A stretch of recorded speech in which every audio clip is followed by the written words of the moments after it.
তোর ঘরে কি মামর নেই যে মেয়ে দেখলেই কুদৃষ্টিতে তাকাস? এক্সকিউজ মি, আপনার কত ভুল হচ্ছে। আপনি যা ভাবছেন তা সত্যি নয়। তোদের মতো ছেলেদের আমার চেনা আছে। ভদ্র মানুষের পোশাক ধারী শয়তান তোরা, মেয়ে দেখলেই ঝাঁপিয়ে পড়িস। আপনি কিন্তু ভুল ভাবছেন। আপু, আসলে ওনার কোনো দোষ নেই, তুই ভুল ভাবছিস। তুই আমার সাথে চল। তারপর মেয়ে দুটো চলে গেল। কী হলো কিছুই বুঝলেন না তো? তাহলে চলুন ফ্ল্যাশব্যাকে। অফিস শেষ করে আমি, সিয়াম, শান্ত, ফয়সাল, শান্ত দাঁড়িয়ে বাসের জন্য অপেক্ষা করতেছিলাম। তখন বাস স্টপের সামনে দিয়ে দুইটা মেয়ে যাচ্ছিল। মেয়ে দুইটা যখন আমাদের ক্রস করছিল তখন আমাদের পাশে থাকা একটা ফুল গাছে একটা মেয়েটার ওড়না আটকে যায়। মেয়েটা অনেক টানাটানি করার পরও ছাড়াতে পারল না। তখন তার সাথের মেয়েটা পিছনে আসছিল। সে দেখতে পেল আমি গাছ থেকে ওড়নাটা ছাড়ানো শেষ হতেই যার ওড়না আটকে যায় সে পিছনে তাকায়, আর আমার হাতে ওড়না থেকে ফুল ফুচে বাকিটা তো উপরে পড়লেনি। আমাদের ফ্ল্যাশব্যাক বলতে বলতে বাস চলে এলো। আমরা বাসে উঠে পড়লাম আর রওনা দিলাম আমাদের গন্তব্যে। বাসে উঠে বললাম, তখন শ্যাম বলল, আসলেই তুই অনেক বদলে গেছিস। আগের ফাহিম থাকলে এই মেয়ে তোর সামনে দাঁড়িয়ে কথা বলার সাহস পেত না। এসব কথা থাক না, আমি এখন আমার জীবন নতুন করে সাজাতে চাই। তাহলে তো তোকে বিয়ে করতে হবে বলেই সবাইকে হট্ট হাসি দিতে শুরু করলো। আগে তোরা বিয়ে কর, পরে আমারটা চিন্তা করে দেখবনি। তা বললে তো হবে না, আমাদের সবারই তো একটা করে গার্লফ্রেন্ড আছে, আর তুই তো। শান্তকে থামিয়ে দিয়ে আমি বললাম, এখন এসব কথা থাক। এভাবে কথা বলতে বলতে আমাদের গন্তব্যের বাস স্টপে এসে বাস থামলো। তারপর যে যার মতো বাসায় চলে গেলাম। সিয়াম, সুমন, শান্ত এরা সবাই একটা ফ্ল্যাট ভাড়া করে থাকে। আমি আবার একটা ফ্ল্যাট কিনেছিলাম। সেটাতে আমরা পরিবারের সবাই থাকি। বাসায় এসে কলিং বেল দেওয়ার কিছুক্ষণ পর মা এসে দরজা খুলে দিলেন আর বললেন, যা বাবা তুই ফ্রেশ হয়ে নে, আমি খাবার রেডি করছি। আচ্ছা বলে চলে গেলাম নিজের রুমে। তারপর কাপড় নিয়ে ওয়াশরুমে চলে গেলাম ফ্রেশ হতে। চলুন ফ্রেশ হতে হতে আমার পরিচয়টা দিয়ে নিই। আর নায়িকার পরিচয় এখনও আমি নিজেই পাইনি, তাহলে আপনাদের দেব কোথা থেকে? তবুও পরিচয় পাওয়ার পর আপনাদের জানিয়ে দেব। আমার পরিচয় হচ্ছে, আমি ওমর ফারুক ফাহিম। ফেসবুকে সবাই ফাহিম শেখ নামে আমাকে চিনে, আর গল্প ফাহিম শেখ নামেই লিখি। আমি পিতা মাতার আদরে ছোট সন্তান। আমার এক বড় আপু আছে, দুলো ভাই প্লাস একটা ভাগ্নি আছে। আগের গল্পগুলোতে তাদের ক্যারেক্টার দিয়েছিলাম, কিন্তু এই গল্পে দিব না। গল্পে ফিরে যাক। আপনাদের আমার পরিচয় দিতে দিতে আমি ফ্রেশ হয়ে খাবার টেবিলে চলে আসি। মা সব খাবার সাজিয়ে দিলেন। দেখি বাবাও টেবিলে বসে আছেন। তখন আমি বললাম, তোমরা এখনও দুপুরে খাবার খাওনি? তোকে ছেড়ে কিভাবে খাবো বল? তুই আমাদের একমাত্র ছেলে। কাল থেকে আমার জন্য অপেক্ষা করিবে না, সময় মতো খেয়ে নেবে। তারপর সবাই একসাথে খাবার খেলাম। পরে একটু রেস্ট নিয়ে সন্ধ্যার দিকে চলে গেলাম বন্ধুদের সাথে আড্ডা দিতে দিতে রাত 9টা বেজে গেল। তারপর সবার থেকে বিদায় নিয়ে বাসে চলে এলাম। তারপর ফ্রেশ হয়ে সকলে একই সাথে রাতের খাবার খেলাম। পরে আমি রুমে এসে ল্যাপটপ নিয়ে অফিসের কিছু কাজ করে ঘুমিয়ে পড়লাম। সকালে ঘুম থেকে উঠতে দেরি হয়ে গেল, তাই নাস্তা না করে বেরিয়ে গেলাম। তারপর বাস স্টপের উদ্দেশ্যে রওনাতেই বাস স্টপে গিয়ে দেখি সবাই বাসের জন্য অপেক্ষা করছে। আমিও গিয়ে তাদের পাশে দাঁড়িয়ে পড়লাম। তারপর বন্ধুদের সাথে দাঁড়িয়ে কথা বলতে লাগলাম।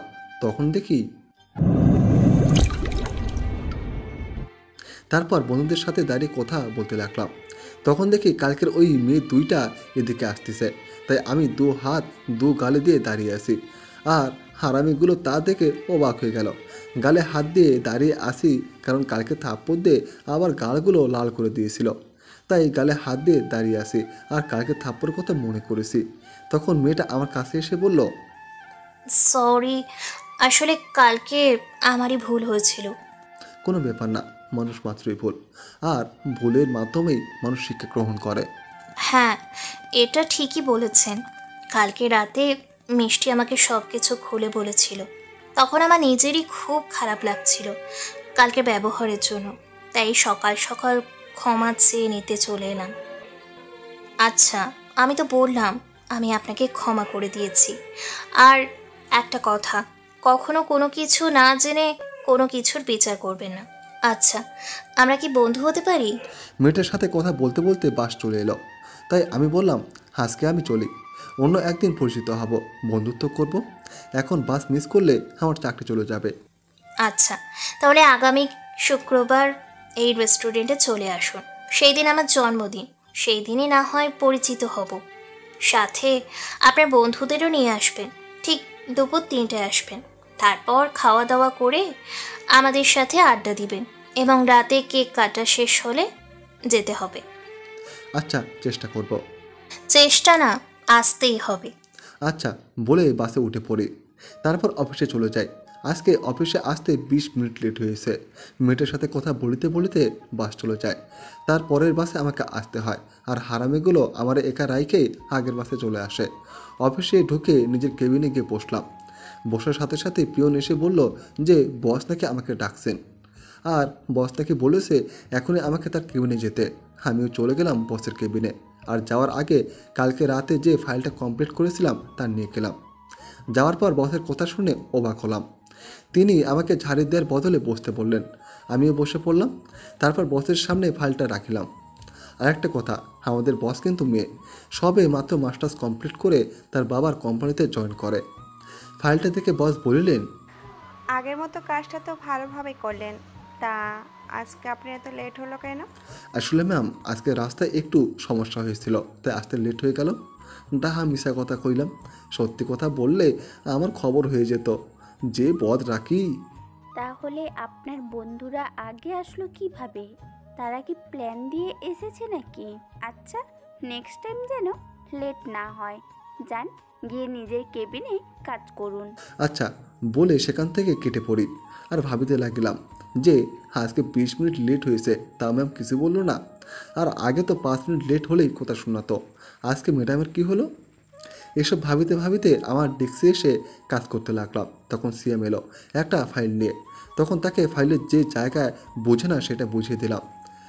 তারপর সে বলল, দোস্ত, ম্যাম আজকে এতক্ষণ তোকে ঝাড়ি দিল আর তুই সহ্য করে নিলি?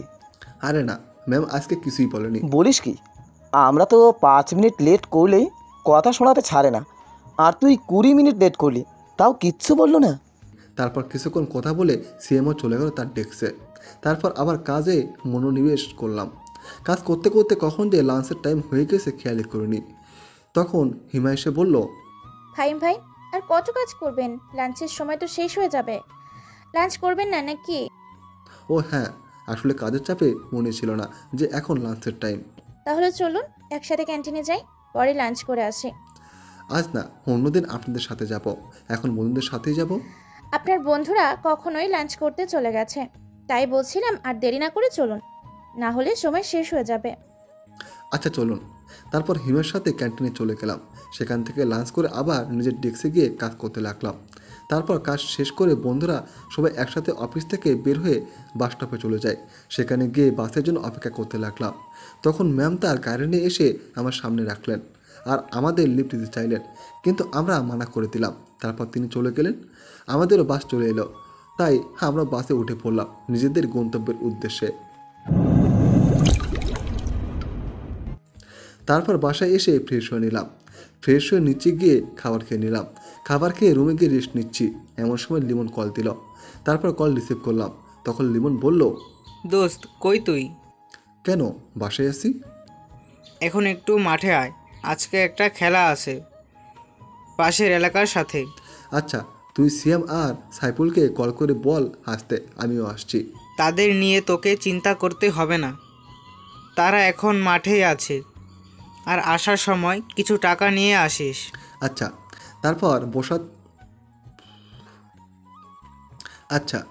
তারপর বাসা থেকে বের হয়ে মাঠে চলে গেলাম। গিয়ে দেখি সবাই আমার জন্য অপেক্ষা করছে। আমি যাওয়ার পর আম্পায়ার টস করলেন আর আমরা টসে জিতে ব্যাটিংয়ে নামলাম। আমি আর সিএম প্রথমে নেমেছি। আমি তেমন খেলা পারি না, কিন্তু সিএম অনেক ভালো ক্রিকেট খেলে।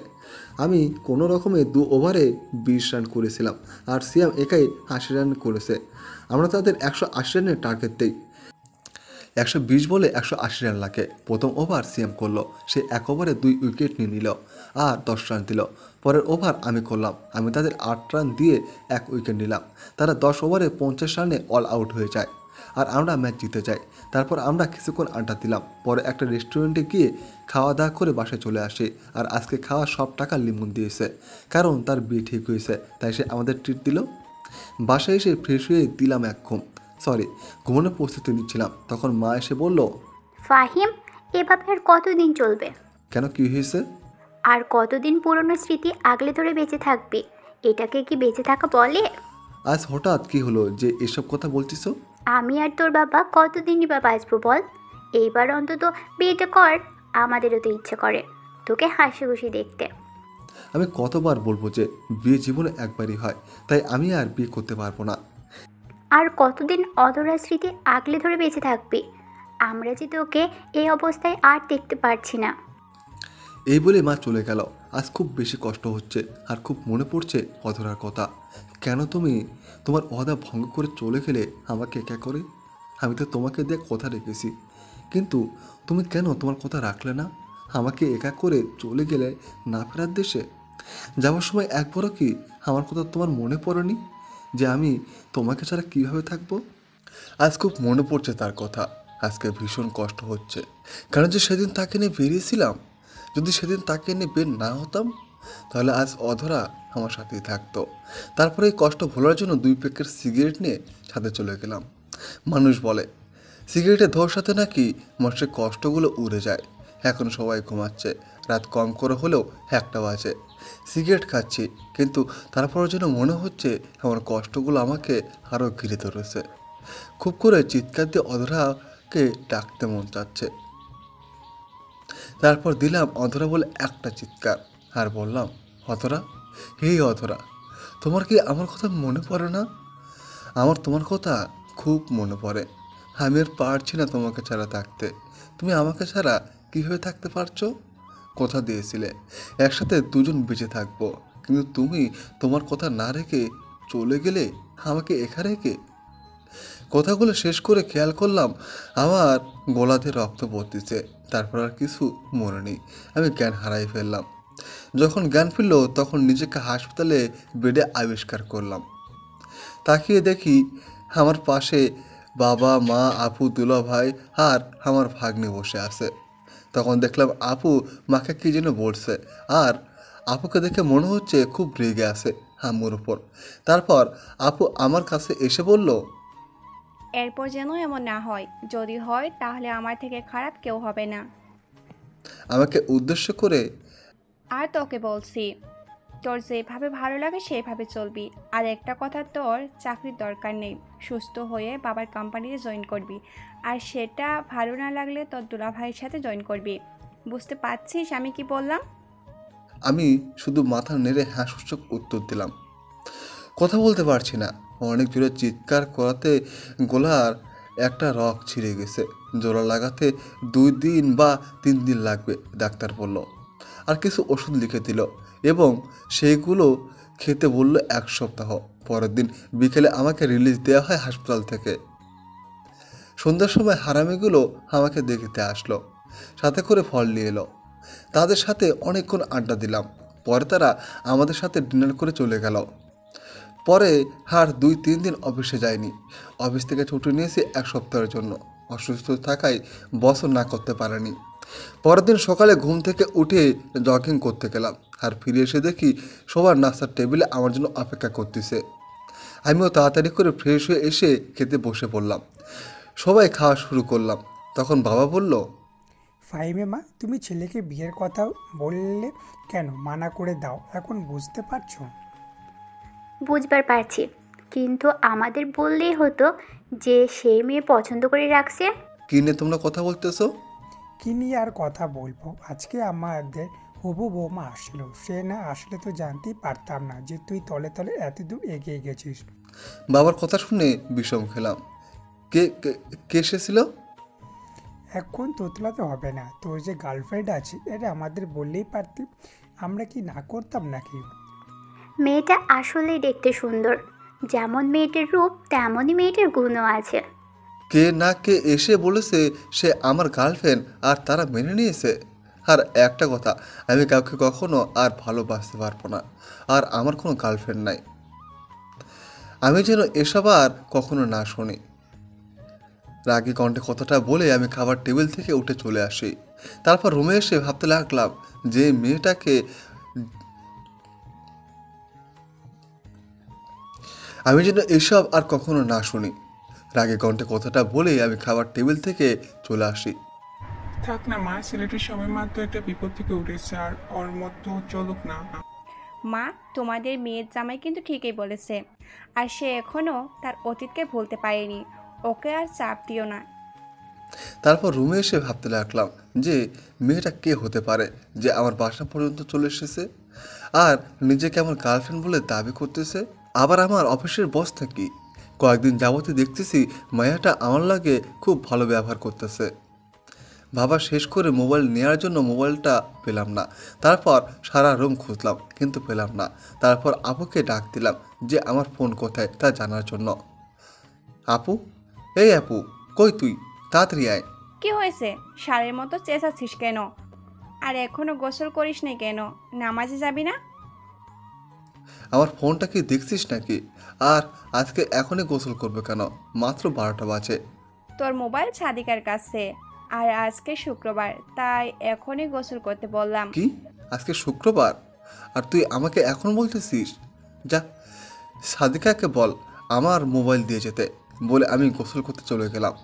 গোসল ছেড়ে এসে কাপড় পরে রেডি হয়ে নিলাম। পরে সাদিকা ফোন নিয়ে আমাকে দিয়ে গেল। আমি সিয়ামকে কল দিলাম। দোস্ত, কই তোরা? এই তো বের হব পার্টিতে যাওয়ার জন্য। তোরা মসজিদের সামনে দাঁড়া, আমি আসতেছি। নামাজ পড়ে একসাথে যাব, আর সবাই বাইক নিয়ে আসবে কিন্তু।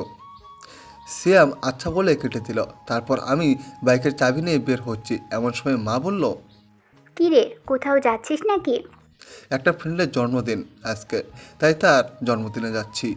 তা আসবি কখন? আমরা তো আবার বাইরে যাব। রাত হবে আসতে। আচ্ছা, আমরাও রাতে একটা দাওয়াতে যাব, তাই তোকে জিজ্ঞেস করলাম। আর তোর আপু আজকে চলে যাবে বিকেলে, বলছিল তোকে সাথে যেতে। আচ্ছা বল, আজকের দিনটা থাকতে কালকে একসাথে যাব। আচ্ছা, তুই কিন্তু বাইক নিয়ে একদম যাবি না, গাড়ি নিয়ে যা। সবাই বাইক নিয়ে যাবে, তাই আমিও বাইক নিয়ে যাব। অনেক কষ্টে মাকে রাজি করাতে পারলাম। তারপর বাইক নিয়ে বেরিয়ে পড়লাম। এসে দেখি সবাই দাঁড়িয়ে আছে আমার জন্য। তারপর জুম্মার নামাজ একসাথে আদায় করে নিলাম। তারপর মেয়েটার বলে দেওয়ার ঠিকানায় যাওয়ার জন্য রওনা হলাম। অনেকক্ষণ পর আমরা মেয়েটার বলা রেস্টুরেন্টে এসে পৌঁছাই। তারপর বাইক পার্ক করে ভিতরে প্রবেশ করলাম। ভিতরে গিয়ে আমি অনেক অবাক হয়ে যাই, কারণ এখানের বেশিরভাগ মানুষই আমার পরিচিত। তখন তাদের মধ্যে থেকে একজন বলল আমাকে দেখে, আরে ফাহিম ভাই, কেমন আছেন? কত বছর পর দেখলাম আপনাকে। আমি ভালো আছি, তোর কি খবর? ভালো। তা আপনি কি এই শহরে থাকেন নাকি? হ্যাঁ, এখন আমি এখানেই থাকি, আর কেউ যেন না জানে আমি এখানে আছি। আচ্ছা ভাই, সেই দিনের কথা মনে পড়লে এখনও অনেক কষ্ট লাগে। তা এখানে কি মনে করে?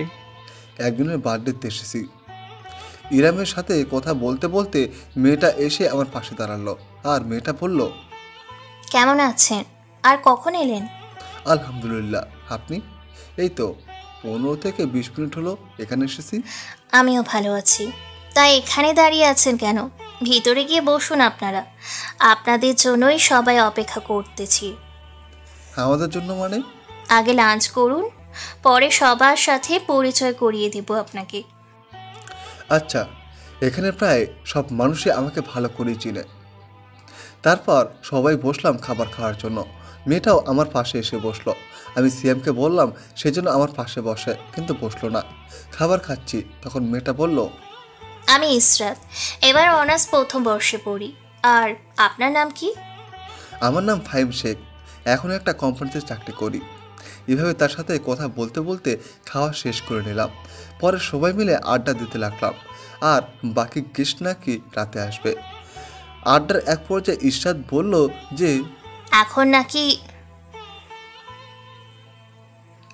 নাকি গানের প্রতিযোগিতা হবে। একটা বক্সে অনেকগুলো অক্ষর থাকবে, যার ভাগ্যে যে অক্ষর পড়বে তাকে সেই অক্ষর দিয়ে গান গাইতে হবে। আচ্ছা। আমি কিন্তু গান গাইতে পারি না, আর আমি গান গাইতেও পারবো না। কেন? তুমি তো আগে অনেক ভালো গান গাইতে পারতে। কথা শুনে তার দিকে তাকিয়ে আমি প্লাস আমার বন্ধুগুলো অবাক হয়ে গেল, কারণ ছেলেটা আর কেউ ছিল না, দীপ্র ভাই ছিল, আর তার সাথে ছিল মেহেদি ভাই। আরে ভাইয়া, হ্যাঁ এখন তোর আসার সময় হলো, এই বলে ইশরাত গিয়ে দীপ্র ভাইকে জড়িয়ে ধরে। পরে তারা কুশল বিনিময় করলো, আর দীপ্র ভাইকে আমার সাথে পরিচয় করিয়ে দিল ইশরাত। তারপর দীপ্র ভাই আমার কাছে এসে বলল, কি খবর ফাহিম, কেমন আছো? আলহামদুলিল্লাহ ভালো, তুমি? আমিও ভালো আছি। তারপর মেহেদি ভাইয়ের সাথে কুশল বিনিময় করে নিলাম। তারপর আবার আড্ডায় যোগ দিলাম।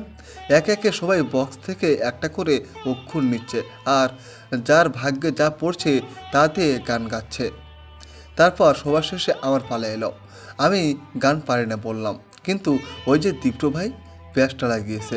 অনেকবার মানা করলাম যে আমি গান গাইতে পারবো না, কিন্তু কেউ মানতে চাচ্ছে না, সবাই শুধু বলতেছে গান গাওয়ার জন্য। তখন আমি দীপ্র ভাইকে বললাম, এটা কিন্তু ঠিক হচ্ছে না, আর তুমি ভালো করে জানো আমি কেন গান গাইতে চাচ্ছি না। তা বললে তো হবে না, কতদিন ধরে তোর গান আমরা শুনি না। পিছন থেকে আপু বলল, আমি তাদের দেখে একটা বড় শখ খেলাম। তারপর বললাম, তোমরা এখানে কিভাবে? তা না হয় পরে বলবো, এখন একটা গান শোনা। এটা সম্ভব না, আমি গান গাই না, আর গাইতে পারি না। মামা, একটা গান শোনাও না। এখন তো পড়ে গেলাম এক বিপদে, সাদিকার কথা তো ফেলে দেওয়া যাবে না। এই তোকে কথা বলতে কে বলেছে? তারপর আর কি, বক্স থেকে আমিও একটা চিরকুট নিলাম, নিয়ে দেখি চিরকুটের লেখা ছিল ভ। এখন এটা দিয়েই গান গাইতে হবে। তখন গিটারটা হাতে নিয়ে বাজাতে লাগিলাম। সবাই আমার বাজানো দেখে হাসিতেছে, কারণ অনেক দিন বাজায়নি তো, তাই সুর আনার চেষ্টা করতেছিলাম। তারপর এই শোনো না, প্রতিদিন ভালোবাসার নতুন নতুন গল্প পেতে ও শুনতে চাইলে আমাদের আলোর ডায়েরি চ্যানেলটি সাবস্ক্রাইব করে পাশে থাকা বেল আইকনটি বাজিয়ে দিও, কেমন? তারপর আমি গিটারে তাল তুললাম। তা শুনে সবাই অবাক হয়ে গেল, কারণ আবার সেই পুরনো সুর। তারপর জিসান আহমেদের ভুলিনি তোমায় গানটা, ভুলিনি তোমায় আজও ভুলিনি আমি, মনেরই মাঝে আজও আছো তুমি, ভুলিনি তোমায় আজও ভুলিনি আমি, মনেরই মাঝে আজও আছো তুমি, এ জীবনে বাপটা এই সময় হবে না, গান পরে দেব। গান শেষ করার পরে সবাই হাততালি দিয়ে আমাকে স্বাগত জানাচ্ছে, আর আমার শুধু পুরনো সেই দিনের কথা মনে পড়তেছে। অধরা আমার গান শোনার জন্য কতই না বায়না করতো, কিন্তু আর সে নেই আমাদের মাঝে। কিন্তু আমি আজও গান গাইলাম, যা গত 5 বছর আমি করিনি, আজ তাই করতে হলো। এই গান ছেড়ে দিয়েছিলাম শুধু তার স্মৃতি বারবার মনে পড়তো বলে। আজ গান গাওয়ার পর থেকে তার স্মৃতি আরও বেশি করে মনে পড়ছে। তাই বাবা মাকে বলে চলে আসবো, এমন সময় ইশরাত এসে বলল, এখন আপনি কোথায় যাবেন বলতেছেন?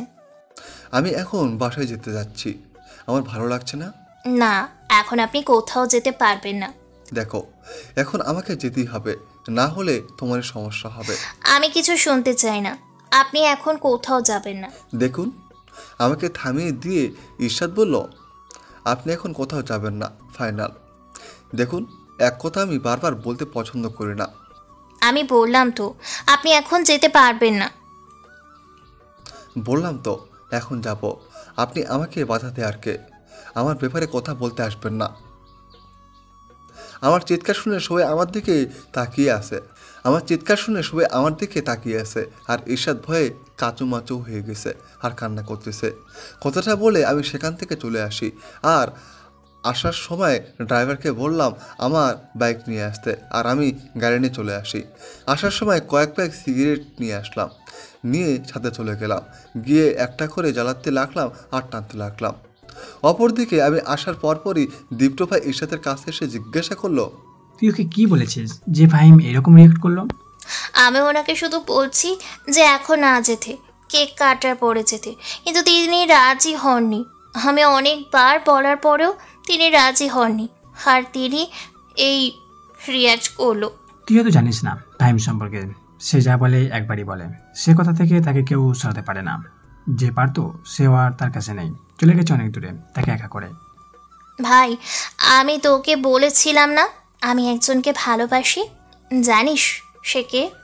না তো, বলেছিলি আজকে তাকে, সরি, না তো বলেছিলি আজকে নাকি তাকে প্রপোজ করবি। আর কই, সে আমার বোনের মন চুরি করেছে, তাকে তো দেখতেই হবে। ভাইয়া, সেটা আর কেউ নয়, সেটা হলো ফাহিম। আজকে তাকে প্রপোজ করব বলে ইনভাইট করেছিলাম। ভাইয়া, সেটা আর কেউ নয়, সেটা হলো ফাহিম। আজকে তাকে প্রপোজ করব বলে ইনভাইট করেছিলাম। তুই জানিস কে এই ফাহিম, কি তার আসল পরিচয়? না ভাইয়া, আমি শুধু জানি সে একটা কোম্পানিতে চাকরি করে, আর ওনারা এর পরিবারের লোক, আর তার অতীত ছাড়া তেমন কিছু জানি না। তুই তো জানতি আমি এক মাইপার হয়ে কাজ করতাম।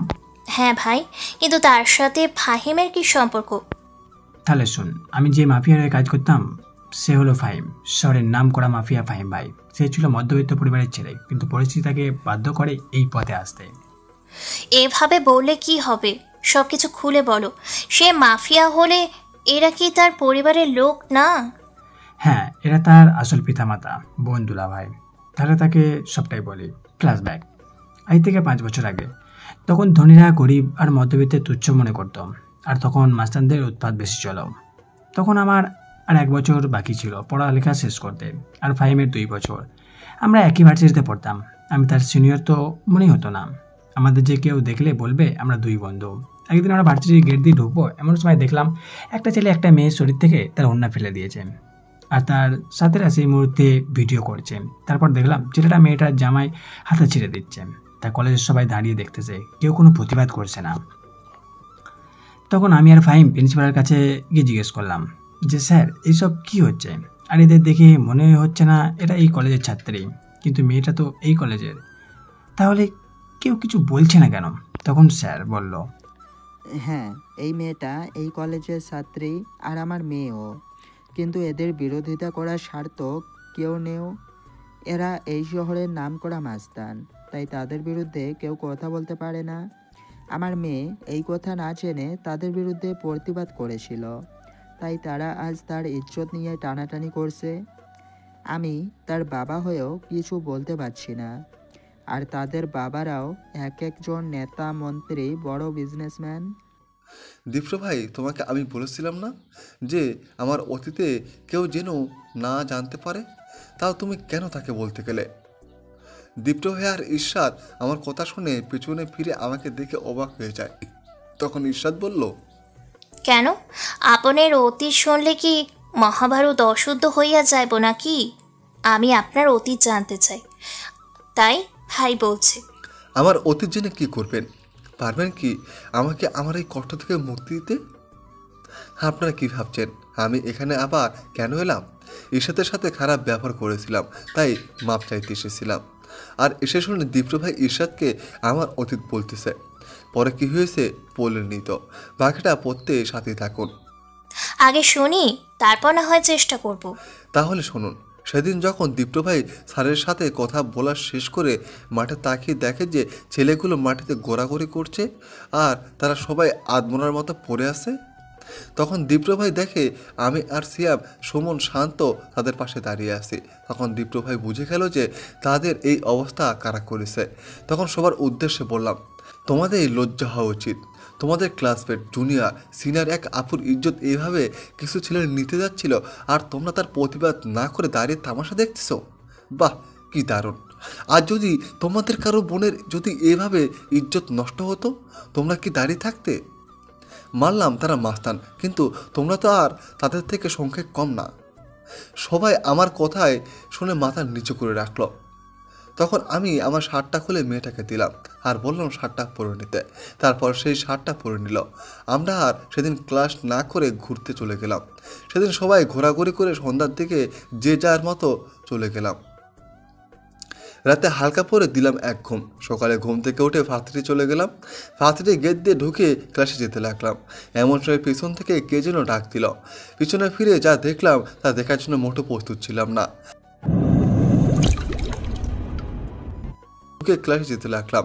এমন সময় পিছন থেকে কে যেন ডাক দিল। পিছন ফিরে যা দেখলাম তা দেখার জন্য মোটো প্রস্তুত ছিলাম না।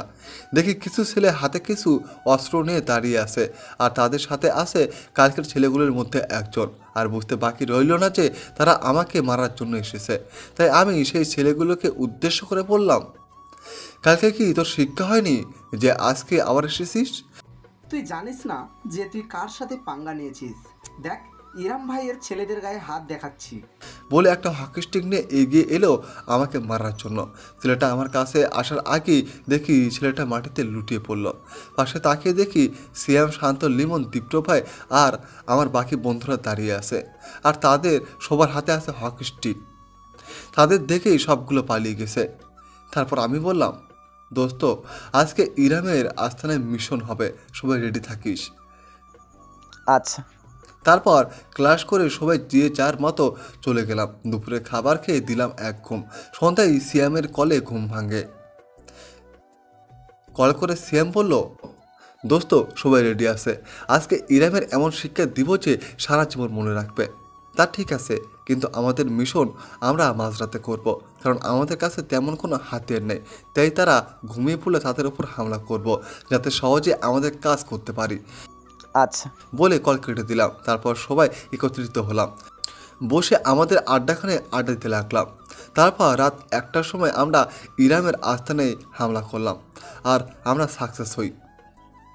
সেদিন থেকেই আমার মাফিয়ার পথে যাত্রা শুরু হয়, আর আমার বন্ধুরা আমার পাশে ছিল। এভাবে শহরের বুকে ফাহিম ভাই নামক এক আতঙ্ক সৃষ্টি হয়, যার ভয়ে মানুষ সব পাপ কাজ করা থেকে বিরত থাকতে বাধ্য হয়। বড় বড় মাফিয়ারাও আমার নাম শুনলেই প্যান্ট নষ্ট করে ফেলত। কিন্তু একদিন খবর পাই যে একটা ছেলে একটা মেয়ের রেপ করে তাকে মেরে দিয়েছে। তাই আমরা তার পিছু নিলাম। তাকে যখন গুলি করতে যাব, তখন কোথা থেকে যেন একটা মেয়ে এসে আমার হাত থেকে পিস্তল কেড়ে নিয়ে ফেলে দিল, আর আমাকে একটা থাপ্পড় দিল আর বলল, আপনারা কি মানুষকে মানুষ মনে করেন না, নাকি তারা পশু যে যখন যাকে মন চাইবে তখন তাকে মেরে ফেলবেন? চুপ করে আসি, কারণ যেখানে আমার নাম শুনে মানুষ সব অসৎ কাজ ছেড়ে দেয়, যার ভয়ে তার সামনে দাঁড়াতে পারে না, আর মেয়ে সে আমাকে থাপ্পড় দিল। আমার চুপ করে দেখে মেয়েটা আবার বলল, কি হলো, কথার উত্তর দিচ্ছেন না কেন? আর আপনার সাহস তো কম না, আপনি ফাহিম ভাইয়ের এলাকায় ঢুকে একজনকে মারাতে চাইছেন। জানেন না এই এলাকায় মারামারি হয় না, আর এইসব কাজেও কেউ করে না। আপনি কি ফাহিম ভাইকে চেনেন? হ্যাঁ, আমি ফাহিম ভাইয়াকে চিনি, উনি আমার হবু বর। কি, উনি আপনার হবু বর? বা দোস্ত, তোর হবু বউ দেখি পদ্মাশীল। আর কবে তোদের বিয়ে হলো? কি আবুল তাবুল বলছেন? কেন কেন উনি আমার হবু বর হতে যাবে কেন? আমার হবু বর শহরের নাম করা মাফিয়া ফাহিম ভাই। আর তোমরা তো গুন্ডা, বিনা কারণে মানুষ খুন করো। ফাহিমকে বলতে হবে তোমাদের শিক্ষা দিতে। আচ্ছা, আপনি কি কখনো তাকে দেখেছেন নাকি? হ্যাঁ, আমার হবু বরকে আমি দেখব না কেন? অবশ্যই তাকে দেখেছি, তার মোবাইল নাম্বারও আছে আমার কাছে।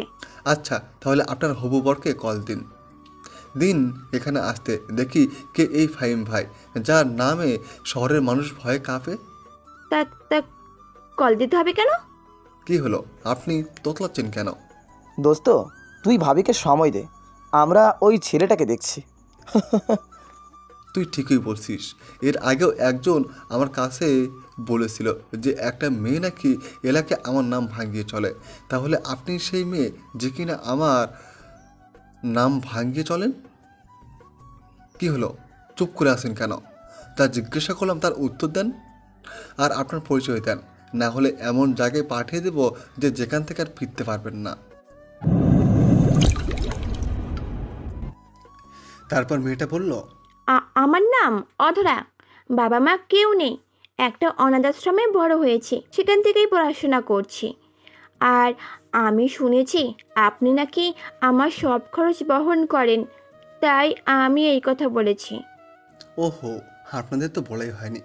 একদিন আমি একটু ঘুরতে বেরিয়েছিলাম, সেদিন আমার সাথে কেউ ছিল না, আর সে সময় আমার উপর হামলা হয়।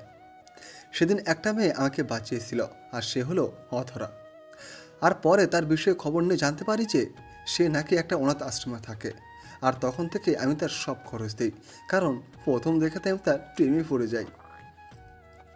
আপনি যখন আমার বইয়ের উপদি নিয়ে ঘুরতেছেন, এটা তো সত্যি করতে হয়, তাহলে তো আপনার একটা ব্যবস্থা করতে হয়। মানে কি করবেন আপনি?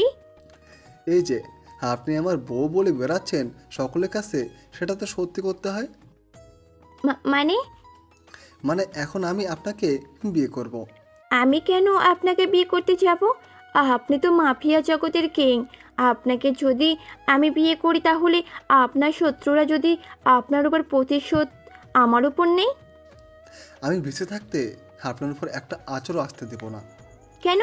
আসলে ভাবি, ভাই আপনাকে প্রথম এখানে দেখেই আপনার প্রেমে পড়ে যায়, তাই আপনার বিষয়ে খবর নিয়েছিল। ও আচ্ছা, তাহলে এই ব্যাপার। আচ্ছা, আমি যদি আপনাকে বিয়ে না করি তাহলে কি করবেন? কিছুই করার নেই, না করলে তো আর জোর করা যাবে না। আচ্ছা আমি চলি। আর একটা কথা, আমি আপনাকে বিয়ে করতে পারবো না। এখন কি করবি? দেখি কি করা যায়। দোস্ত, আমার মনে হয় ভাবিও তোকে ভালোবাসে, কিন্তু প্রকাশ করতে চাচ্ছে না। ভাবির চোখ দেখে মনে হয়েছে তিনি তোকে নিজের থেকেও বেশি ভালোবাসে। তাহলে কি করা যায়? তুই কিছুদিন জবার সাথে প্রেমের অভিনয় কর ভাবির সামনে, আর তা বিয়ে পর্যন্ত নিয়ে যা, তাহলেই কাজ হয়ে যাবে। তুই শিওর তো কাজ হয়ে যাবে? হ্যাঁ, আমি শিওর। দাঁড়া 1 মিনিট। কেন, তোর আবার কি হলো? আচ্ছা, এই জবাটা কে রে? আসলেই তো এই নামে তো কাউকে চিনি বলে মনে হয় না। তাহলে তুই কি করে বললি? আসলে জবা আমার গফ।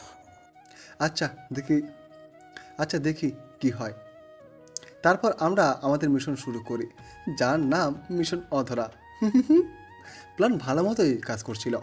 একদিন হঠাৎ করে অধরা এসে আমাকে বলল যে আমার সাথে তার নাকি কি জরুরি কথা আছে, তাই লেকের পাড়ে বিকালে দেখা করতে। তারপর বিকেলবেলা রেডি হয়ে লেকের পাড়ে চলে গেলাম। গিয়ে দেখি অধরা আমার আগে সেখানে গিয়ে বসে আছে। তারপর আমি তার কাছে গিয়ে বললাম, কি বলবেন তাড়াতাড়ি বলেন, আমাকে আবার বিয়ের শপিংয়ে যেতে হবে। কালকে আমি আর জবা বিয়ে করতেছি। তারপর অধরা যা বলল তা শুনে আমি অবাক হয়ে গেলাম। না, তুমি এই বিয়ে করতে পারবে না। আমি অবাক হয়ে গেলাম অধরার মুখে তুমি শব্দটা শুনে। তারপরও তাকে কিছু বুঝতে না দিয়ে বললাম, কেন, আপনি তো আর আমাকে ভালোবাসেন না, তাহলে আপনি আমাকে মানা করার কে? আমি আপনাকে সেদিনের আগে থাকতেই ভালোবাসি, কিন্তু আপনাকে বলতে পারিনি। আর সেদিন আপনাকে মানা করেছিলাম আপনাকে পরীক্ষা করার জন্য। কিন্তু আমি তো আর আপনাকে ভালোবাসি না, আমি তো জবাকে ভালোবাসি। আর কালকে আমাদের বিয়ে, তাই সরি, আমি আপনার জন্য কিছুই করতে পারবো না। সত্যি তুমি জবাকে বিয়ে করবে কালকে? হ্যাঁ, অধরার দিকে না তাকিয়ে বললাম। আমি বলার পর দেখলাম পিছন থেকে কোনো রেসপন্স নাই, তাই যেই পিছনে ফিরে অধরার দিকে তাকাতে যাব, তখনই পানিতে ভারী কিছু পড়ার আওয়াজ পাই। তাই তাড়াতাড়ি করে পিছনে তাকিয়ে দেখি অধরা নেই। তাই লেকের কাছে গিয়ে দেখি অধরা পানিতে হাবুডুবু খাচ্ছে। অধরাকে বাঁচানোর জন্য দিলাম পানিতে ঝাঁপ। তাড়াতাড়ি করে তাকে পানি থেকে উঠালাম। উঠিয়ে তাকে মাটিতে চিৎ করে শুয়ে দিয়ে পেটে চাপ দিয়ে পানি বের করতে লাগলাম। পানি বের করা শেষ, তারপরও অধরার জ্ঞান ফিরছে না, তাই খুব টেনশন হচ্ছে। তাই আর দেরি না করে তাকে হাসপাতালে নিয়ে গেলাম। তারপর ডাক্তার তাকে নিয়ে ইমার্জেন্সিতে নিয়ে গেল। কিছুক্ষণ পর ডাক্তার বের হয়ে বললেন, রোগী এখন সুস্থ আছে, চাইলে দেখা করতে পারেন। ওনাকে কি বাসায় নিয়ে যাবে আজকে? হ্যাঁ। ধন্যবাদ। তারপর সিএমকে কল দিয়ে বললাম, দোস্ত কাজ হয়ে গেছে, বিয়ের কেনাকাটা কি শেষ করছিস নাকি? হ্যাঁ দোস্ত, সব কাজ শেষ, আর আমরা খাটও সাজিয়ে ফেলতেছি। শালা, বিয়ে এখনো হলো না আর তোরা? তারপর কল কেটে অধরার কাছে চলে গেলাম। গিয়ে দেখি অধরা বেডের উপর শুয়ে আছে। আমাকে দেখে অন্যদিকে ফিরে শুয়ে পড়ল। তখন অধরা বলল, আমাকে কেন বাঁচালে? যার জন্য বেঁচে থাকতে চেয়েছিলাম সেই তো পর হয়ে গেল। আই এম সরি, আসলে আমি তোমার সাথে তখন মজা করছিলাম। আর তুমি ভাবলে কি করে যে আমি আমার এই পাগলি বউটাকে ছেড়ে বন্ধুর গার্লফ্রেন্ডকে বিয়ে করব? ও, তাহলে আমাকে কষ্ট দেওয়ার জন্য এটা করেছো? যাও, তোমার সাথে কথাই বলবো না। তুমি যত শাস্তি দিবে মাথা পেতে নেব, কিন্তু আমার সাথে এমন করো না। অধরা কিছুক্ষণ ভেবে বলল, শাস্তি একটাই তোমাকে দেব, যেন সারা জীবন মনে থাকে। কি শাস্তি? আজকেই আমাকে বিয়ে করতে হবে। কথাটা বলে লজ্জায় লাল হয়ে গেল। তার বলতে চলো এখনই বিয়ে করে ফেলি। তারপর আমরা কি বিয়ে করে নিলাম। বাবা মা এসেছিল, সাক্ষী হিসেবে হারামিগুলোও ছিল। জোবা আর সিএমও বিয়ে করে নিল, সাথে সুমনার মাইশাও। তারপর সবাই একসাথে বাইরে রাতের খাবার খেয়ে বাসে চলে এলাম। বাসে এসে দেখি পুরো বাসা সাজানো, সাথে 3টা রুম বেশি করে সাজানো। আমার রুমটা হলুদ, কালো আর সাদা গোলাপি দিয়ে সাজানো। 3 রুম সাজানো দেখে আমি সিএমকে বললাম, দোস্ত একটা কথা বলতো, তোদের কি আমি জোর করাতে বিয়ে করেছিস নাকি আগে থেকে প্ল্যান করে রেখেছিলি? আসলে থাক, আর বলতে হবে না, বুঝতে পেরেছি। তারপর যে যার মতো বাসর ঘরে চলে গেলাম। গিয়ে দেখি বউ আমার 1 হাত লম্বা ঘোমটা দিয়ে আমি ঘরে ঢুকে একটা কাশি দিলাম। তারপর বউ এসে আমাকে সালাম করতে লাগলো। আমি তাকে থামিয়ে বুকের মাঝে আগলে নিলাম আর বলিলাম, তোমার জায়গা আমার পায়ে না, আমার বুকে। এখন কিছুই হবে না, আগে আমাকে প্রপোজ করতে হবে। বিয়ে তো হয়ে গেল, এখন আবার কিসের প্রপোজ করব? না, আমাকে প্রপোজ করতেই হবে, আর তা এখনই। না করলে হয় না? আচ্ছা, করতে হবে না, তাহলে আদর করা বন্ধ আজকে। কি? বাসরাতে বউকে আদর না করে কি হয় বলতো? তাই বলছি, তাড়াতাড়ি প্রপোজ করো, অনেক রাত হয়েছে। আচ্ছা বাবা, করছি। তারপর আমি অধরার সামনে হাঁটু গেড়ে একতরা গোলাপ নিয়ে বসে বললাম, I love you my sweetheart. এইভাবে হবে না। তাহলে কিভাবে করব? আমি কি জানি, কিন্তু এইভাবে হবে না। আমি কিছুক্ষণ ভেবে বললাম, যদি ভালোবেসে ধরো এই হাত, কথা দিচ্ছি কবু ছেড়ে যাব না তোমায়, সারা জীবন আগলে রাখবো আমার এই বুকে। পেতে দিব না কোনো কষ্ট, থাকতে দেহে প্রাণ, লাগতে দিব না তোমার শরীরে কোনো আশ, থাকতে এই জীবন কেউ তোমার কোনো ক্ষতি করতে পারবে না। বিশ্বাস করে দেখতে পারো, ঠকবে না আমাকে ভালোবাসলে। ভালোবাসবো, অনেক অনেক ভালোবাসবো। আমার হাত থেকে গোলাপের তোড়া নিতে নিতে বলল, বলেই লজ্জি লাল হয়ে গেল। তারপর আমার হাত ধরে আমাকে দাঁড় করে আমার উঠে মাথা লোকালো। বাকিটা ইতিহাস, মুই পিচ্ছি পোলা, বিয়েও তো করি নাই, তাই বাকিটা জানি না।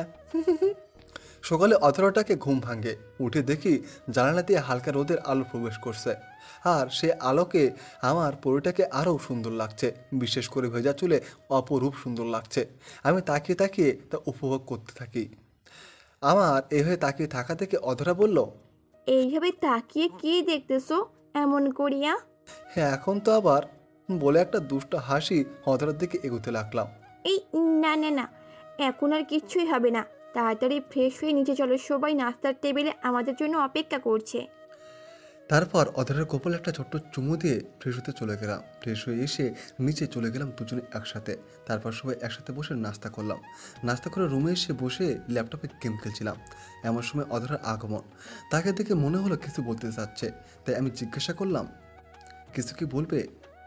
আসলে বলছিলাম যে এখন যদি আমরা একটু ঘুরতে যাই তাহলে কেমন হয়? আচ্ছা রেডি হয়ে নাও, আমি গোসল সেরে নিচ্ছি। আচ্ছা, আমি ওদেরকেও বলে আসি। বলে অধরা বাকিদের বলতে চলে গেল, আর আমি গোসল করতে চলে গেলাম। গোসল শেষ করে বের হয়ে দেখি অধরা একটা নীল শাড়ি পরেছে, সাথে হালকা রঙের গোলাপি লিপস্টিক, চোখে গাঢ় কালো কাজল আর হালকা মেকআপ। দেখতে পুরো নীল পরি লাগতেছে, যার থেকে চোখ সরাতেই পারছি না। আমার ভাবনার ছেদ ঘটিয়ে অধরা বলল, এইভাবে কি দাঁড়িয়ে থাকবে নাকি না রেডি হয়ে নিবে? আচ্ছা তুমি বাইরে যাও, আমি রেডি হচ্ছি। তারপর অধরা বাইরে চলে গেল। আমিও তার শাড়ির সাথে ম্যাচ করে একটা নীল পাঞ্জাবি পরলাম, সাথে সাদা পায়জামা। রেডি হয়ে বাইরে হয়ে দেখি অধরা দাঁড়িয়ে আছে। তখন তাকে বললাম, আজকে কি বোরকা পরবে না? না, আজকে আমার পাশে তুমি আছো, তোমার থেকে বেশি কেউ আমাকে নিরাপদ রাখতে পারবে না। আচ্ছা তাহলে এখন যাওয়া যাক। চলো।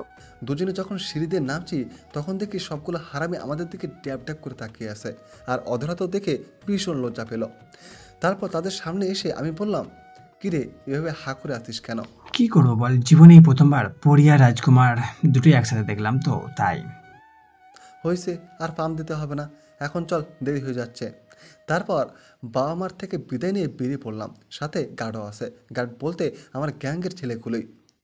প্রথমে আমরা সিনেমা হলে গেলাম, সেখানে একটা মুভি দেখলাম। তারপর দুপুরের নাস্তা করে পার্কে চলে গেলাম, কারণ বিকেলে পার্কের পরিবেশ মনোমুগ্ধকর থাকে। কিছুক্ষণ পর ঘোরাঘুরি করে একটা বেঞ্চে বসলাম।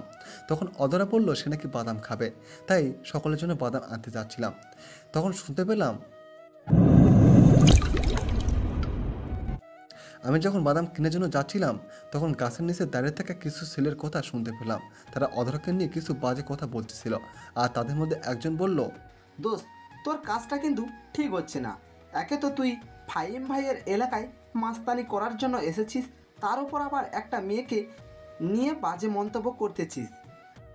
শুন, ভয় পাস না নাহিদ, এই আব্দুল কাউকে ভয় পায় না। এই মেয়েটাকে আমার পছন্দ হয়েছে, এর সাথে এক রাত কাটাতে পারলেই হবে। আমি তোকে আবারও বলতেছি, তুই কিন্তু বাড়াবাড়ি করতেছিস। এই কথা যদি ফাহিম ভাইয়ের কানে যায় তাহলে তোর সাথে সাথে আমাদেরকেও পরপারে পাঠিয়ে দিবে। এই শালা, তুই এত ভয় পাচ্ছিস কেন? আমি তো আছি, এমনভাবে কাজ করব যে ফাহিম ভাই কিছুই করতে পারবে না।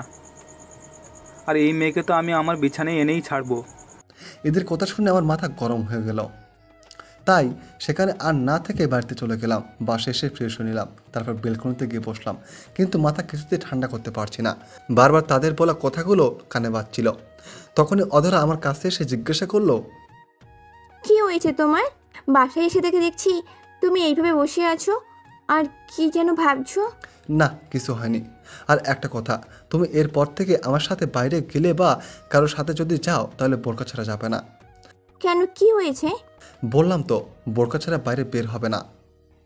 চিৎকার শুনে অধরা কিছুটা ভয় পেয়েছে, আর আমি সেখানে দাঁড়িয়ে না থেকে বাইরে চলে এলাম। বাসার সামনে চায়ের দোকানে গেলাম চা খাওয়ার জন্য। সেখানে গিয়ে দেখি ছেলেগুলো বসে চা খাচ্ছিল। আমি সেখানে গিয়ে চাচাকে বললাম, চাচা এক কাপ চা দেন তো, দুধ বেশি করে দিয়ে। আমি চাচাকে বললাম যেন কিছু না বলে।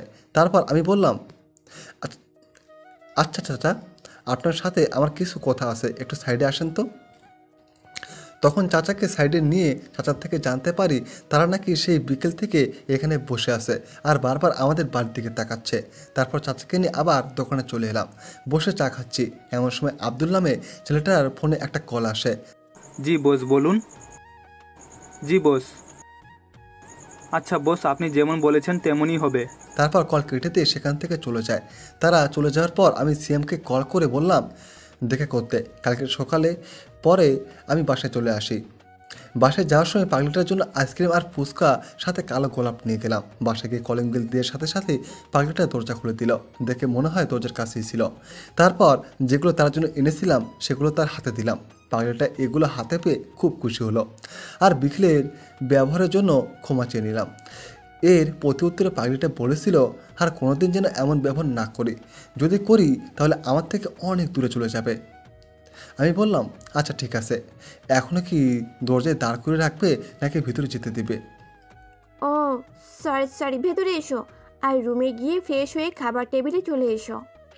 যত আজ্ঞা মহারানী বলে রুমে চলে গেলাম। তারপর ফ্রেশ হয়ে নিলাম। ফ্রেশ হয়ে নিচে এসে দেখি যে পাগলিটা আইসক্রিম খাচ্ছে, আর তা সারা মুখে লেপটে আছে, যাদেরকে আর লোভ সামলাতে পারলাম না।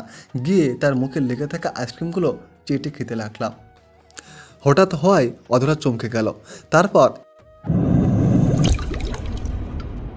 এভাবে ভালোই কাটছিল আমাদের দিন। আমাদের দুজনের মধ্যে ভালোবাসা কোনো কমতি ছিল না। ভালোবাসার খুনসুটির মধ্যে কেটে গেল 4টি মাস। একদিন একটা কাজে আমি পুলিশ কমিশনারের সাথে দেখা করতে যাই। কমিশনারের সাথে কথা বলছিলাম একটা কাজের ব্যাপারে। তখন বাসা থেকে মার কল আসে। আমি কল রিসিভ করলাম। বাবা, তুই কোথায় আছিস? তাড়াতাড়ি হসপিটালে চলে আয়। কেন? হাসপাতালে যাব কেন? তোমরা সবাই ঠিক আছে তো? আমাদের কিছু হয়নি। আসলে অধরা আমার সাথে রান্না করতেছিল, তখন হঠাৎ করে মাথা ঘুরে পড়ে যাই, আর মাথা গিয়ে কিচেনের টেবিলে বাড়ি খাই, আর ব্লিডিং শুরু হয়। আমি আর তোর বাবা তাকে নিয়ে হসপিটালে আসি। আচ্ছা, আমি এক্ষুনি আসতেছি। তারপর কমিশনারকে বলে সেখান থেকে চলে আসি। তাড়াতাড়ি করে গাড়ি চালিয়ে হাসপাতালে পৌঁছায়। ভিতরে ঢুকে দেখি বাবা মা ইমার্জেন্সি বিভাগের সামনে দাঁড়িয়ে আছে। তখন আমি তাদের কাছে গেলাম। এমন সময় ডাক্তার ইমার্জেন্সি রুম থেকে আসলেন। এসে যা বললেন তা শুনে অবাক হয়ে যায়। ডাক্তার, তাড়াতাড়ি মিষ্টিমুখ করান। এসব কি বলছেন ডাক্তার? এদিকে আমার বউ এমন একটা অ্যাক্সিডেন্ট করেছে আর আপনি বলছেন মিষ্টিমুখ করাতে? আপনার মাথা কি ঠিক আছে? আরে মশাই, খুশির খবর আছে, তাই তো বললাম মিষ্টি মুখ করাতে। কি সেই খুশির খবর? আসলে তিনি মা হতে চলেছেন, তার জন্যই তিনি জ্ঞান হারিয়েছিলেন, আর এখন থেকে ওনাকে সব সময় কেয়ার করতে হবে। ডাক্তারের আমাদের খুশি আর দেখে কে। আমি সিএমকে কল করে মিষ্টি নিয়ে আসার কথা বলি, কিন্তু কী জন্য আনবে তা বলিনি। তারপর আমি কেবিনে গেলাম অধরার কাছে, গিয়ে বললাম, বাহ, আমার পরিটা মা হতে চলেছে আর আমি বাবা হতে চলেছি। আজকে আমি খুব খুশি, যা তোমাকে বলে বোঝাতে পারবো না। আমিও খুব খুশি হয়েছি, কিন্তু আমি এখন তোমাকে যা যা বলবো তা মেনে চলতে হবে কিন্তু। যথাজ্ঞা মহারানী, বলুন কি আপনার আদেশ? প্রথমত আমাকে আগের থেকে বেশি ভালোবাসতে হবে, কথা দিতে হবে আমাকে ছেড়ে কখনো যাবে না। আর দ্বিতীয়ত এই কাজ ছেড়ে দিতে হবে, যে কোনো চাকরি করতে হবে। সবই মানবো, কিন্তু তোমাকেও কথা দিতে হবে কখনো আমাকে ছেড়ে যাবে না। আমি চাকরি কীভাবে করব? আমি তো পড়াশোনা করিনি। আমাকে মিথ্যা বলা হচ্ছে? আমি জানি তুমি তোমার পড়াশোনা শেষ করেছো, তাহলে চাকরি কেন পাবে না? আর চাকরি না পেলে তোমার যা টাকা আছে তা দিয়ে ব্যবসা করবে। আমাদের কথার মাঝখানেই সিএম আর জোবার আগমন, সাথে মিষ্টি নিয়ে এসেছে। এনে মিষ্টিগুলো আমার হাতে দিয়ে বলল, এই নে তোর মিষ্টি। একটা কথা বুঝলাম না, ভাবি হাসপাতালে আর তুই মিষ্টি নিয়ে আসতে বললি কেন? আগে হা কর, পরে বলছি। আগে বল, পরে না হয় মিষ্টি খাবো। না, আগে হা কর। অনেক কষ্ট করে সিএমকে মিষ্টি খালাম, পরে সিএম বলল, এখন তো বল কেন মিষ্টি আনতে বলেছিলিস? আসলে তুই চাচ্চ হতে চলেছিস। আমার কথা শুনে সিএম অবাক হয়ে বলল, তার মানে তুই বাবাতে চলেছিস? অভিনন্দন ভাই, অভিনন্দন ভাবি। তারপর বিকেলে অধরাকে হাসপাতাল থেকে রিলিজ দেওয়া হয়। গাড়িতে উঠতে যাব এমন সময় অধরা বায়না ধরল যে সে নাকি এখন ঘুরতে যাবে। সেদিন আমি খুব খুশি হয়েছিলাম, তাই আর তাকে না করতে পারিনি, কিন্তু বুঝতে পারিনি সেদিন আমাদের জীবনে এমন একটা বিপদ আসবে। তখন আমি অধরকে নিয়ে একটা নদীর পাড়ে ঘুরতে যাই। নদীটা খুবই সুন্দর, পাহাড় ঘেঁষে পাকা রাস্তা, কিন্তু জায়গাটা খুবই নিরিবিলি, তাই তাকে নিয়ে সন্ধ্যার আগে আকাশ দেখতে নদীর পাড়ে ঘুরতে যাই। আমি আর অধরা সেদিন দাঁড়িয়ে নদীর পানিতে সূর্যের রক্তিম রেখা দেখছিলাম। ঠিক সে সময় পেছন থেকে একটা গাড়ি আসে আমাকে ধাক্কা দিতে। তখন অধরা আমাকে ধাক্কা দিয়ে সরিয়ে দেয় আর গাড়িটা গিয়ে তাকে ধাক্কা দেয়, আর অধরা নদীর গভীর জলে পড়ে যায়। তখন দেখি গাড়ি থেকে সেদিনের ছেলেটা বের হয়ে আসে আর তার বসকে কল করে বলে যে কাজ হয়ে গেছে।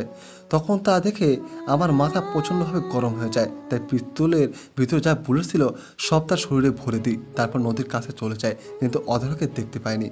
তারপর আর কিছু মনে নেই। যখন জ্ঞান ফিরে তখন নিজেকে চার দেয়ালের মাঝে একটা বেডে আবিষ্কার করি। দেখে আর বুঝতে বাকি নেই যে আমি এখন হাসপাতালে আছি।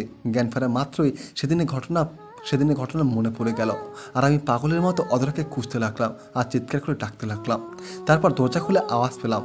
সামনে তাকিয়ে দেখি আপু দাঁড়িয়ে আছে, সাথে ডাক্তার। আমি আপুকে দেখে বলতে লাগলাম, আপু, ওরা আমার অধরাকে মেরে ফেলেছে। কি হয়েছে আমাকে খুলে বল। তারপর ফাহিম আমাকে সব খুলে বলল, আর সে পাগলামি করতে করতে বলতে লাগলো, অধরাকে খুঁজে এনে দে। ভাই, তুই এখন একটু শান্ত হ। না আপু, আমার অধরাকে এনে দে প্লিজ আপু, এনে দে। তখন ডাক্তার এসে আমাকে ঘুমের ইঞ্জেকশন দিয়ে যায়, আর আমি আস্তে আস্তে ঘুমের কোলে ঢলে পড়ি। তারপর ডাক্তার আপুকে বলল, দেখুন, আমি জানি যে ফাহিম অধরাকে অনেক ভালোবাসে, আর অধরার অ্যাক্সিডেন্টটাও তার চোখের সামনে হয়, তাই সে এই শকটা নিতে পারেনি, তাই সে এরকম করছে। আর তাকে সুস্থ করতে হলে এমন একজনের প্রয়োজন যে তাকে সময় দিতে পারবে। এটাই একমাত্র চিকিৎসা ফাহিমকে সুস্থ করার। আর অধরার প্রেগনেন্ট ছিল বলে একসাথে ফাহিম দুটো শক খায়, তাই তার জ্ঞান ফিরতে 3 দিন লেগেছে। কি, অধরা প্রেগনেন্ট ছিল? হ্যাঁ, অধরা প্রেগনেন্ট ছিল। দিন আগে সে সেন্সলেস হয়ে যায়, তাই তোমার বাবা মা তাকে হাসপাতালে নিয়ে আসে, আর তার চেক আপ করে জানতে পারি যে সে প্রেগনেন্ট। আর এটা শুনে তোমার ভাই খুব খুশি হয়েছিল। তাহলে এখন করণীয় কি? এই শোনো না, প্রতিদিন ভালোবাসার নতুন নতুন গল্প পেতে ও শুনতে চাইলে আমাদের আলোর ডায়েরি চ্যানেলটি সাবস্ক্রাইব করে পাশে থাকা বেল আইকনটি বাজিয়ে দিও, কেমন? এভাবে অধরার কথা বলতে বলতে প্রায় পাগলের মতো হয়ে গিয়েছিলাম। আমাকে সুস্থ করতে প্রায় 1 বছর লেগেছিল। এর মধ্যে আমরা ঢাকা থেকে এখানে চলে আসি, যার ফলে আমি তাড়াতাড়ি সুস্থ হয়ে উঠি। যতদিনে সুস্থ হয়ে উঠি ততদিনে আপুই আমার সেবা করে সুস্থ করে তোলে। সুস্থ আমি হয়ে গেছি, কিন্তু অধরাকে ভুলতে পারিনি। আজও তার কথা ভেবে নীরবের চোখের জল ফেলি। সুস্থ হওয়ার পর চাকরির সন্ধান করতে শুরু করে দেয়, কারণ অধরা হয়তোবা তার কথা রাখেনি। তাই বলে আমিও কেন তার মতো হতে যাব? তার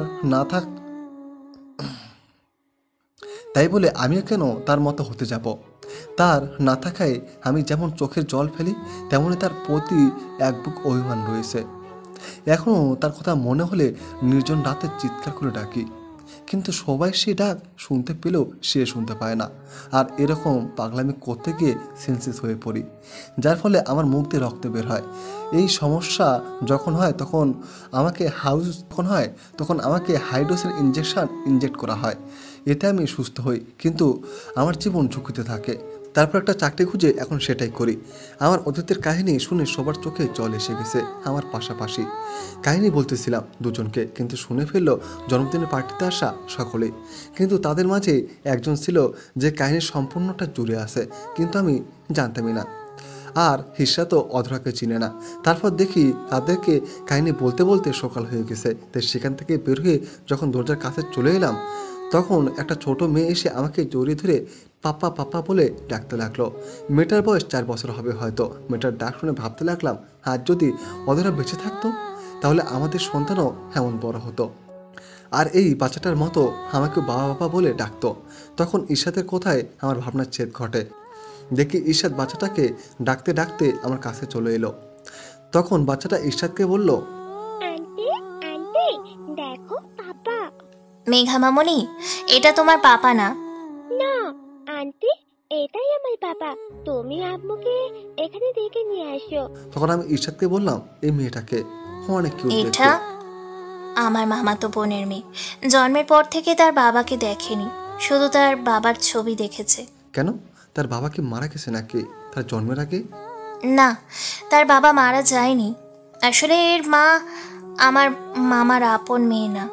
মামা মামি একদিন সকালে হাঁটতে গিয়ে দেখে নদীর পাড়ে একটা কিছু পড়ে আছে।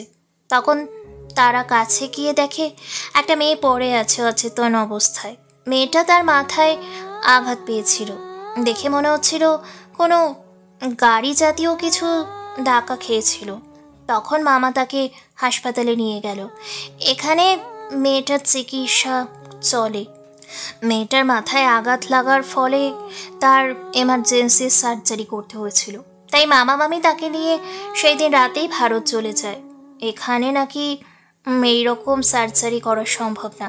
তার উপর মেয়েটা প্রেগনেন্ট ছিল, তাই তারা কোনো রিস্ক নিতে চায়নি। মামা মামি তাকে নিজের মেয়ের মতো করেই তার সব চিকিৎসা করায়, কারণ তাদের কোনো সন্তান ছিল না। সার্জারি শেষে শুধু সে একজনকেই খুঁজে চলেছিল, তার স্বামীকে। আচ্ছা, অনেক বেলা হয়ে গেছে, আমাকে আবার অফিসে যেতে হবে। এখন আসি। তা তোমার কাজিন কি কিছুদিন আসে না? আর দীপ্ত ভাইকে বলল কিছুদিন থাকতে, আমি বিকেলে আবার আসবো বলে সেখান থেকে চলে আসি। তারপর বাসায় এসে ফ্রেশ হয়ে নাস্তা না করে অফিসে চলে গেলাম। সারাদিন অফিস করে দীপ্ত ভাইয়ের সাথে দেখা করতে চলে যাই। আর সেখানে গিয়ে আমি পুরো অবাক হয়ে যাই। নিজের চোখকেই যেন বিশ্বাস হচ্ছে না। আসলে কি দীপ্ত ভাইয়ের বাসায় কলিং বেল দেওয়ার পর যে দরজা খুলে দিল, তাকে দেখে আমি অবাকের শেষ পর্যায়ে। তেমনই সামনে থাকা ব্যক্তিটা আমাকে দেখে অবাক হয়ে যায়। দেখি অধরা আয়ার সামনে দাঁড়িয়ে আছে। সত্যি কিনা তা যাচাই করার জন্য নিজের হাতে একটা চিমটি কাটলাম। চিমটি কাটার পর হাতে ব্যথা অনুভব হলো। তখন আমি আর কিছু না বলে গিয়ে অধরাকে জড়িয়ে ধরলাম। হঠাৎ এমন হয় অধরা আরও বেশি অবাক হয়ে যায়।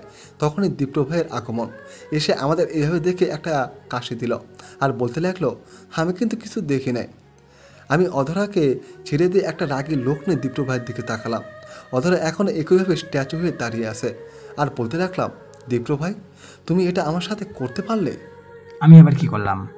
যাকে আমি 5 বছর ধরে খুঁজে বেরিয়েছি, সে তোমাদের বাসায়। আরে ভাই, আমি তো আজকে সকালে তাকে দেখেছি, কিন্তু তুমি যখন আজকে বিকেলে আসবে বলে জানতে পারি, তখন চিন্তা করি তোমাকে একটা সারপ্রাইজ দেওয়া যাক, তাই বলিনি। তখনই মেঘা আবার এলো।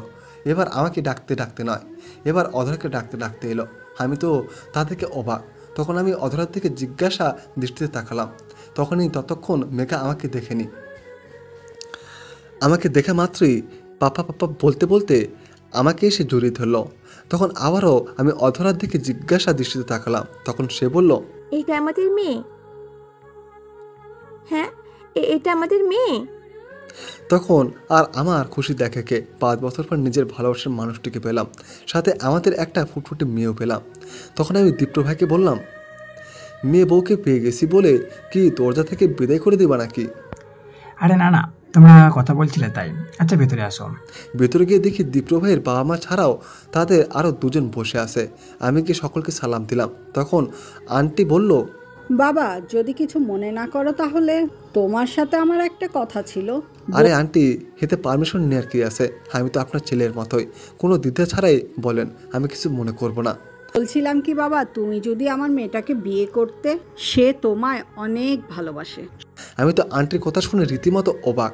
আমার পাশে অধরা ছিল, সেও আমার মতো অবাক হয়ে গেছে। আমি একবার অধরার দিকে তাকাচ্ছি, আরেকবার দীপ্ত ভাইয়ের দিকে তাকাচ্ছি। মা তুমি তো জানো যে ফাহিম বিবাহিত, তাহলে কেন এই কথা বলতেছ? সবই জানি, আর এটাও জানি একটা অ্যাক্সিডেন্টে তার বউ মারা যায়, আর তাকে খুঁজে পাওয়া যায়নি। কালকে তো আমরা সবাই শুনলাম। সেটা আমিও জানি, সেটা ছিল অর্ধেক কাহিনী, আর সেটা আজকে পূর্ণতা পেল। এই অধরাই হচ্ছে ফাহিমের সেই স্ত্রী, যাকে হারিয়ে সে 1 বছর পাগলের মতো ছিল। আর মামা মামি, তুমি তোমাদের মেয়ের যে জামাইকে 1 বছর ধরে খুঁজেছিলাম, সে আর কেউ না, এই ফাহিম। তুই এত কিছু কিভাবে জানিস? আর তুই বা এদের দুজনকে কিভাবে চিনিস? আর চিনিস বা যখন, তাহলে এতদিন আমাদের বলিসনি কেন? আমি কি করে জানবো? আমি কি এই 5 বছরের অধরাকে একবারও দেখেছি? আর এই 5 বছরে 2 বার মাত্র তোমাদের বাসায় গিয়েছিলাম, তাও শুধু 1 বা 2 ঘন্টার জন্য। শুধু তার কথা শুনেছিলাম, কিন্তু কখনো দেখা হয়নি আমার। এরা কথা বলছে, আমি আর অধরা শুধু নীরব দর্শকের মতো দেখছি। তখন আমি দীপ্ত ভাইকে উদ্দেশ্য করে বললাম, ভাই তুমি পরে সময় করে ওনাদের বুঝিয়ে বলিও, আর ইরশাদকে বুঝিও, আমাদের এখন যেতে হবে। তখন আন্টি বলল, কোথাও যাওয়া হচ্ছে না, রাতে ডিনার করে পরে যাবে। কতদিন পর মেয়ে জামাইকে খুঁজে পেলাম, সাথে মেয়ের মুখের হাসি। আচ্ছা আন্টি, তাই হবে। যা তো, ফাহিমকে নিয়ে তো রুমে নিয়ে যা।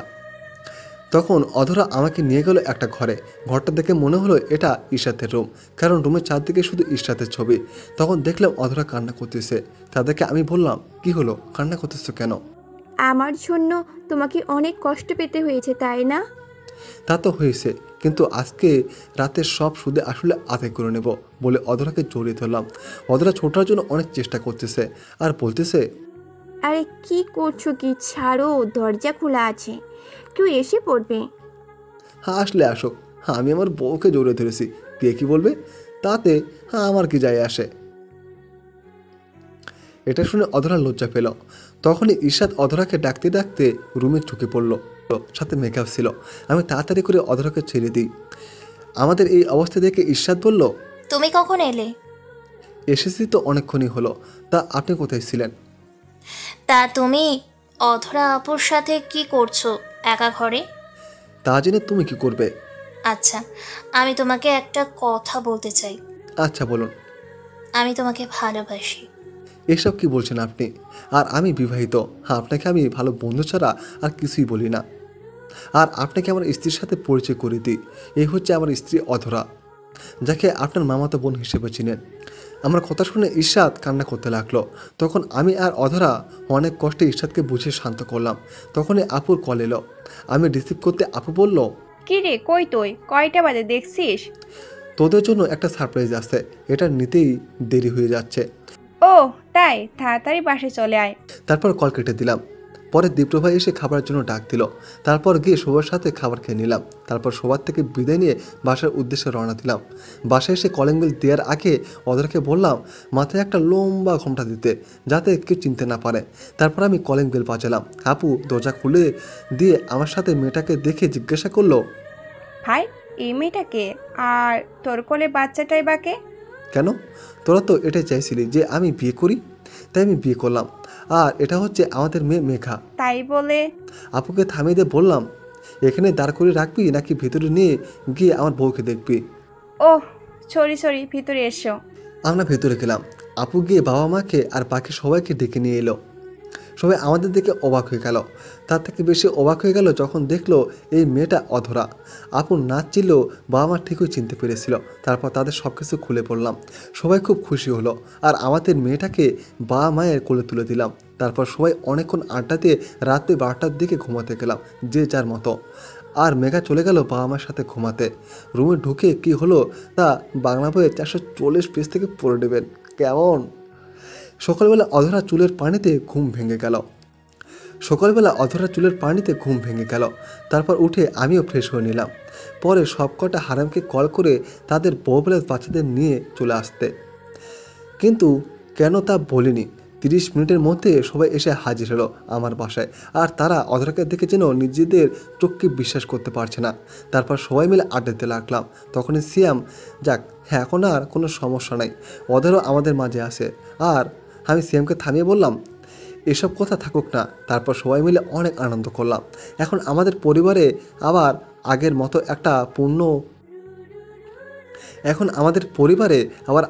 একটা পূর্ণ ভাব চলে এসেছে। পরিবার আবার আগের মতো ভালোবাসে ভরে উঠেছে। এভাবেই আমাদের দিন কাটতে লাগলো।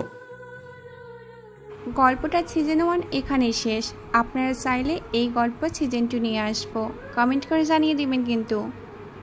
আর হ্যাঁ, লাস্ট সিজনে একটা চমক আছে। আর আপনাদের কি মনে হয় শেষ অবধি কে থাকবে মেন চরিত্রে, অধরা নাকি ইশরাত? কমেন্ট করে জানিয়ে দিতে ভুলবেন না কিন্তু।